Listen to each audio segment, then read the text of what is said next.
ఓం నమస్తే. ఆత్మీయులకు దేవదేవుని ఆశీస్సులు.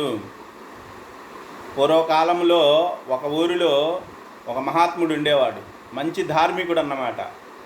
అతడు మనస్సుతోనూ మాటలతోనూ కర్మతోనూ కూడా ఏనాడు అధర్మం చేసే అరుగుడు. మంచి ధార్మికుడు.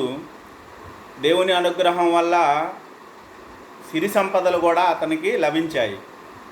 దేవుని ప్రసాదంగా భావించిన ఆ సిరి సంపదలను తన తోటి వారికి కొంతైనా దానం రూపంలో పంచాలి అని అనుకున్నాడు. ఏ ఏ విధంగా ఇస్తే ప్రజలకి వేరే పుచ్చుకునే వాళ్ళకి సంతృప్తి కలిగిద్ది అన్న భావన ఇతనిలో వచ్చింది. భూమిని ఇస్తే ఇంకొంచెం ఇస్తే బాగుండు అనిపిస్తుంది. ధనము ఇస్తే మరికొంత ఇస్తే బాగుండు అనిపిస్తుంది. వస్త్ర రూపేణా వస్తు రూపేణా ఇస్తే ఇంకా ఇస్తే బాగుండు అనిపించిద్ది తీసుకునే వాళ్ళ మనసుల్లో. అయితే అన్నదానం చేస్తే తృప్తిగా భోంచేస్తారు. ఇక చాలు, అన్నం వడ్డించేటప్పుడు వడ్డించే వారితో చెప్తారు, ఇక చాలయ్యా, నాకు ఆకలి తీరింది, కడుపు నిండింది, తృప్తి అయ్యింది అని చెప్తారు. కాబట్టి ఆ అన్నప్రసాదాన్ని స్వీకరించిన వాళ్ళు తృప్తి చెందుతారు. కాబట్టి ఇతని సంపదని అన్నప్రసాదము వితరణ చేయడానికి ప్రయత్నం చేద్దాము అని చెప్పేసి అతను నిర్ణయించుకున్నాడు. ఇతనితో పాటు అదే ఊరిలో ఒక పేద మహిళ నెయ్యి, పాలు ఇత్యాదులు అమ్ముకుంటూ తన జీవనాన్ని కొనసాగిస్తోంది. ఆవిడ కూడా ఇతనిలాగే దేవుని భక్తురాలు, మంచి ధార్మికురాలు అని చెప్పుకోవచ్చు. కనుక ఈ ధార్మికుడు ఆ మహిళ దగ్గరికి పోయి, నేను ఇలా అనుకున్నాను, ఈ ధర్మకార్యంలో నీ వంతు సహాయంగా నువ్వు నాకు నెయ్యిని అందించవలసింది అని అడిగొచ్చాడు. అదెంత భాగ్యమయ్యా, నీవు చేస్తున్న ఈ ధర్మమైన ఈ పనిలో నా వంతు సహాయంగా ఉండడం అనేది నాకు కూడా మంచి పుణ్య ఫలితమే కదా. కాబట్టి తప్పకుండా మీరు చెప్పిన సమయానికి నెయ్యిని అందిస్తాను అని చెప్పింది. అనుకున్న విధంగానే ఒకరోజు దేవాలయ ప్రాంగణంలో అన్నప్రసాద వితరణ, అన్నదానం కోసం ఏర్పాట్లు చేయించాడు ఈ ధార్మికుడు. సరే, ఆ ఊరిలో చెప్పబడింది వార్త ఈ విధంగా, ఫలానా రోజు అన్నదాన కార్యక్రమము, ధర్మప్రసాదం, దేవుని యొక్క అన్నప్రసాదం స్వీకరించవలసింది అని చెప్పేసి అందరికీ చెప్పడం జరిగింది. వీలు కుదిరిన ప్రతి ఒక్కళ్ళు కూడా ఇతను చేస్తున్న ఆ అన్నప్రసాద వితరణ కార్యక్రమంలో పాల్గొనడానికి, ఆ అన్నమును స్వీకరించి తృప్తి చెందడానికా అన్నట్లుగా ఎక్కువ మంది అక్కడికి వచ్చేశారు. సరే, అన్నప్రసాదంలో మరి నెయ్యిని ఇవ్వవలసిన బాధ్యత వచ్చిన ఈ మహిళ ఒక పాత్రలో నెయ్యిని తీసుకొని ఆ పాత్ర మీద తన వస్త్రాన్ని పైన కప్పుగా ఉంచి తల మీద పెట్టుకొని తీసుకొస్తూ ఉంది ఆ నెయ్యి కొండని. వస్తూ ఉన్న దారిలో ఏం జరిగింది అంటే, గాలి కాస్త బలంగా వీచటం వలన ఆ నెయ్యి కొండ మీద కప్పిన వస్త్రం పక్కగా కొంచెం తొలగిపోయింది. అయితే అదే సమయంలో ఆకాశంలో ఒక గ్రద్ద, పాము రెండూ కొట్లాడుకుంటూ ఉన్నాయి.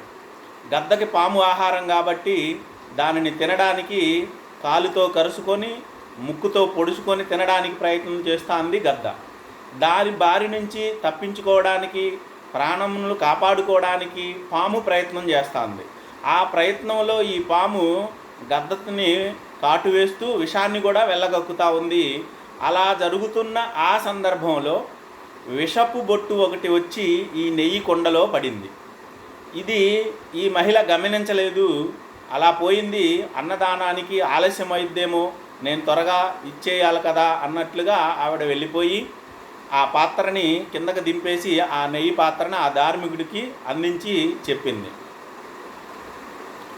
సరే, అందరూ అన్నప్రసాదాన్ని స్వీకరిస్తున్నారు కాబట్టి ఈ మహిళ కూడా అన్నప్రసాదాన్ని స్వీకరించడానికే కూర్చుంది.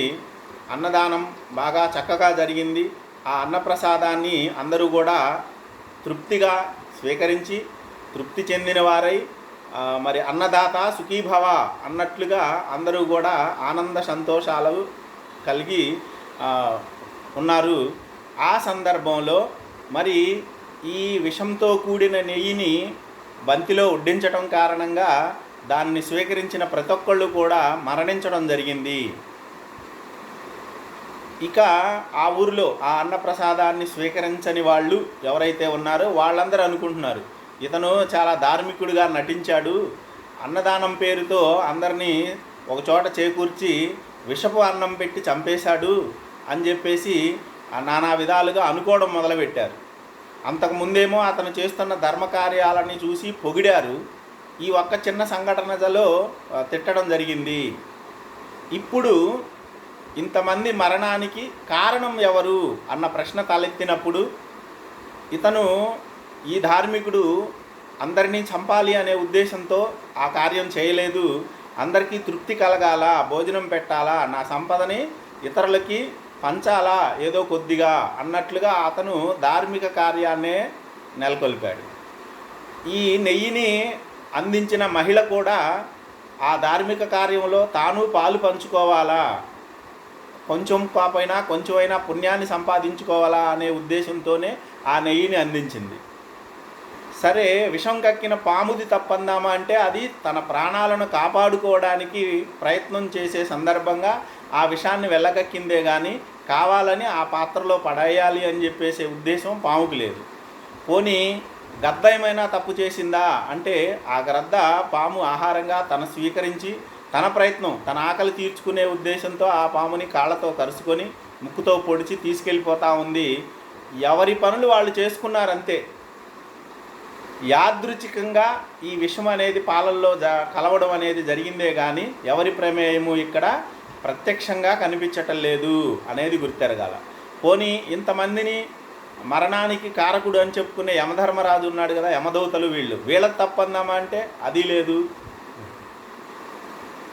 ఈ విధంగా ఒక కార్యము జరిగింది అంటే ఆ కార్యము యొక్క కారణము ఏమై ఉంటుంది అన్నీ విచారణ చేయడాన్ని, ఆ సత్యాన్ని వివరించి చెప్పడానికి ధర్మ సందేహం రూపంలో సంకట పరిస్థితి ఏర్పడింది. అయితే ఆ కర్మఫలాన్ని ఎవరెవరు బాధ్యులో అందరూ కూడా అనుభవించి తీరతారు. అదేవిధంగా అతి పవిత్రమైన ప్రపంచ ప్రసిద్ధి పొందిన తిరుమల తిరుపతి దేవస్థానము, ఆ పుణ్యక్షేత్రములో పరమాత్ముడైన శ్రీ వెంకటేశ్వరుడు అందరినీ అనుగ్రహించే స్థితిలో ఉన్నప్పుడు ఆయన నీడన మనం జీవనం కొనసాగిస్తూ ఆయన అనుగ్రహంతో మరి సుఖ సంతోషాలను పొందుతూ ఆయన దర్శన భాగ్యంతో మన సమస్యలని, మన కోరికలని తీర్చుకోగలుగుతూ ఉన్న ఆ సందర్భంగా ఆయన ప్రసాదములో మరి నకిలీద ఏర్పాటు చేయడము లేదా దోషపూరితమైన వస్తువులని కలపడము అనేది సరైన అంశం కాదు. ఇది బుద్ధిపూర్వకంగా చేసినా లేదు వేరే కారణాల వల్ల చేసినా కానీ ఈ కర్మఫలాలని తప్పనిసరిగా ఆ కారకులు ఎవరో వాళ్ళు అనుభవించి తీరుతారు. పరమాత్మ మరి చూస్తూ ఊరుకోడు కదా. అయితే ఈ తప్పు ఎవరిదని మనం భావించాలి అంటే అది మరి ఆ దేవదేవునికే మనము వదిలివేద్దాము అన్న ఆలోచన ఉంది. ఇక్కడ జయ విజయులు చేసిన చిన్న తప్పుకు గాను సనక సనందన సనత్కుమారాదులు శపించారు. ఆ శాపాన్ని మహావిష్ణువు స్వీకరించాడు. ఎందుకంటే సేవకులు చేసిన తప్పుకు రాజే బాధ్యుడు, ఈ కారణంగా నా సేవకులు చేసిన తప్పుకి నేను బాధ్యుణ్ణి అని ఆయన ఆ శాపాన్ని స్వీకరించి కొన్ని అవతారాలని ధరించి ఆ కర్మఫలాలని తన సేవకులతో పాటు అతను కూడా అనుభవించి దాన్ని పరిపూర్తి చేశాడు.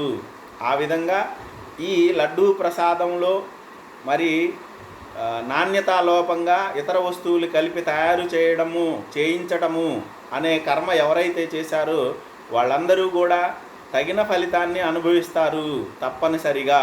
అయితే మన బాధ్యత ఏంది ఇక్కడ అనేది మనం గుర్తెరిగి తదనుకూలంగా మనం ప్రవర్తించాలి.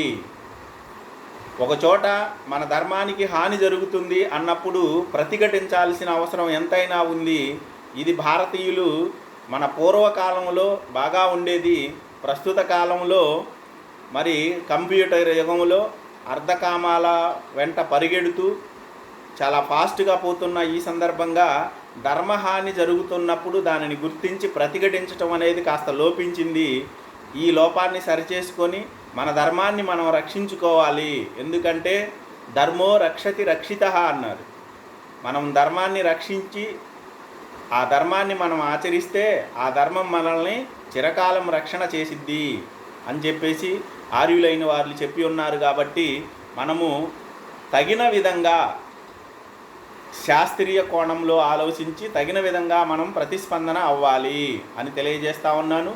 అందరికీ స్వస్తి. ఓం నమస్తే.